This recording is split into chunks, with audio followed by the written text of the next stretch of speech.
Bonjour à tous, en février, Brushing voit grand, Brushing voit loin. On vous emmène à Station F, le plus grand incubateur de start-up au monde, pour y découvrir comment TF1 accélère son Open Innovation. On part ensuite direction l'Europe pour faire un point sur EBX, la régie sans frontières. Et enfin, on voit à long terme avec l'UDA pour construire la communication de demain, qui sera responsable ou ne sera pas. Bienvenue dans Brushing. Nouveau signal fort de sa transformation, le groupe TF1 intègre Station F, le plus grand campus de start-up au monde. L'objectif est simple, lancer des programmes d'accélération pour des start-up prêtes à transformer le monde des médias.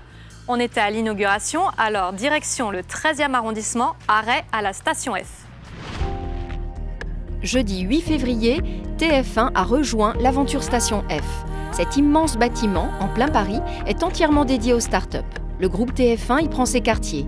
Il représente la branche média à travers son programme, le Media Lab TF1. Le Media Lab, c'est la suite des programmes d'incubation qu'on a fait depuis 2 ans, qui est comment on travaille mieux avec les startups, on co-développe des produits, on échange, on réfléchit ensemble. Et pourquoi ensuite à Station F ? Simplement, il existe maintenant un endroit en France où il y a tout le monde de l'entrepreneuriat, les grands groupes et puis aussi les géants américains. Et c'est donc un espace de coworking et de rencontre assez idéal pour ça. 10 startups peuvent être accueillies au sein du Media Lab TF1. Leur point commun ? Proposer des solutions pour améliorer le monde des médias et répondre aux problématiques du groupe TF1 ou de ses partenaires. Donc ça peut être une nouvelle façon de faire du contenu, la réalité virtuelle, une nouvelle façon d'exposer ce contenu, tout ce qui tourne autour de la data, comment l'intelligence artificielle peut nous aider à mieux proposer notre offre de contenu, la faire découvrir, la faire mieux consommer et aussi mieux la comprendre et mieux la monétiser. Donc on est vraiment sur des thématiques qui concernent les contenus, qui concernent nos marques, nos partenaires, de façon assez identifiée et ciblée. Synchronize, c'est une société franco-anglaise et on développe une plateforme de smart vidéo. Une plateforme de smart vidéo transforme tout type de vidéo en contenu interactif et ça s'adapte aussi bien aux marques qu'à l'éducation. C'est-à-dire on va pouvoir cliquer et avoir plus d'informations sur des sujets, mais aussi des fonctionnalités. En gros, on mélange l'ADN d'Internet et l'ADN de la vidéo.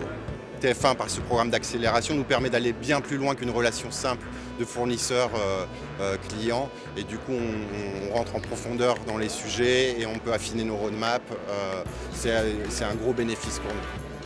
Station F, c'est incroyable. C'est le rêve de tout entrepreneur. C'est-à-dire que tout est sur place et tout le monde vient à vous, au lieu de courir partout. Zanouchère, c'est une start-up des nouvelles technologies. Enfin, je ne sais pas si c'est le mot. En tout cas, voilà, de l'intelligence artificielle, merci beaucoup.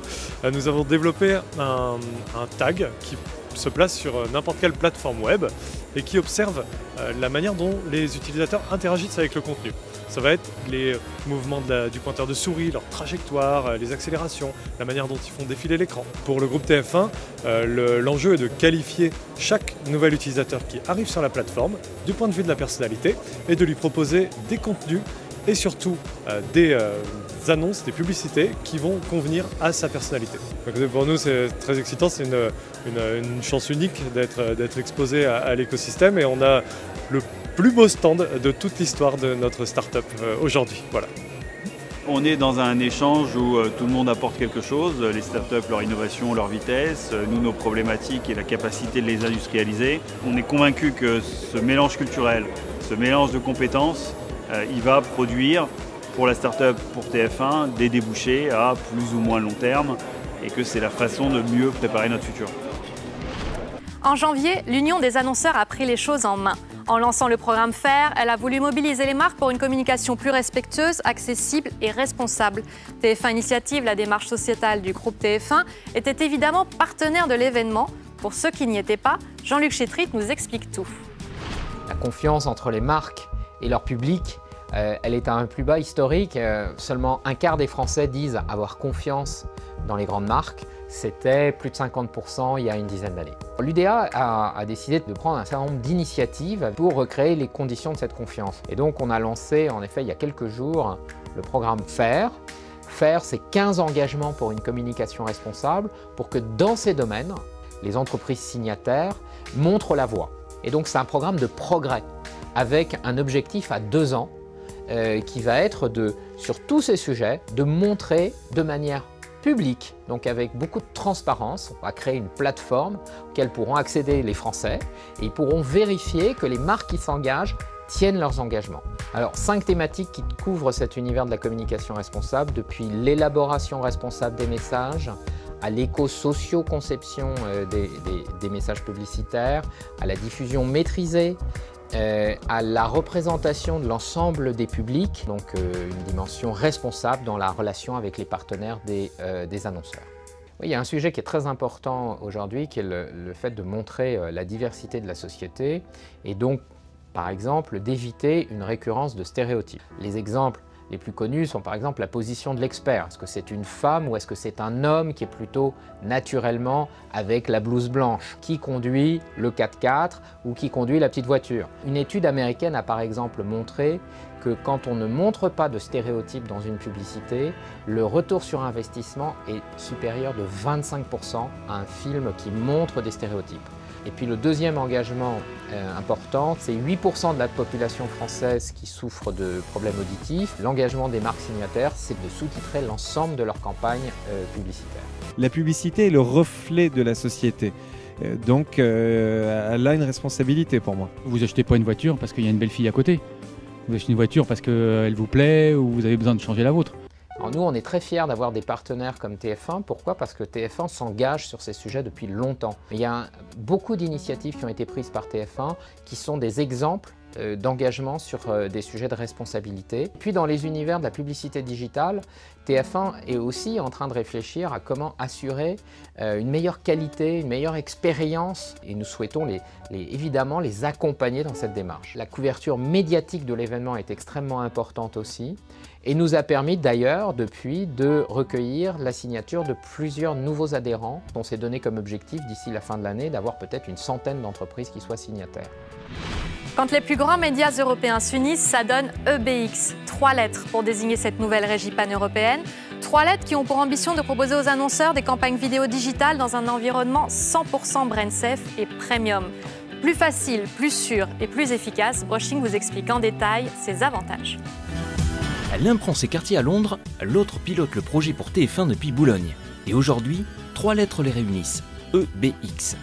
Nos 2 invités nous en disent un peu plus sur cette régie qui traverse les frontières.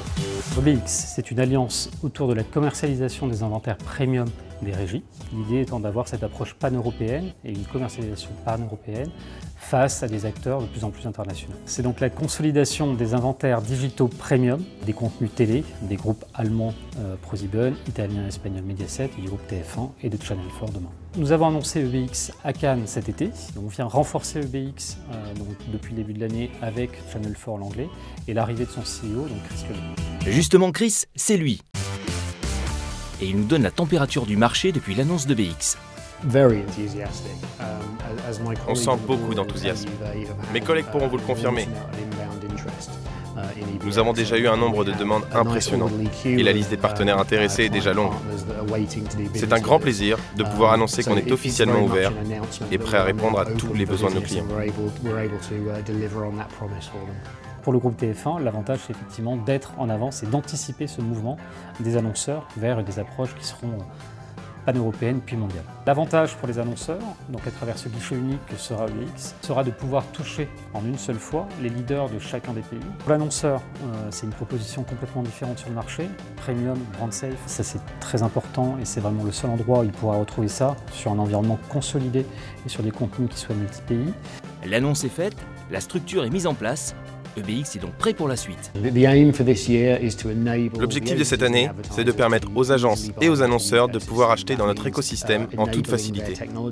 Pour cela, nous allons travailler sur la technologie, le ciblage, le reporting et la possibilité de toucher plusieurs pays en même temps. Donc pour EBX, les prochaines étapes, c'est d'abord d'assurer le lancement commercial, très rapidement. On sera présent sur le 2e trimestre. Et puis la création de nouveaux formats et toujours plus d'innovation dans la foulée, en travaillant justement avec l'ensemble de nos homologues et pour d'ici la fin de l'année, avoir une offre qui soit encore plus et toujours plus différenciante pour l'ensemble des acteurs européens. Voilà, normalement maintenant, on y voit bien plus clair. Si vous avez encore des interrogations, on reste à votre disposition sur les réseaux sociaux et sur tf1pub.fr. On vous laisse en musique, à très vite. said he did that.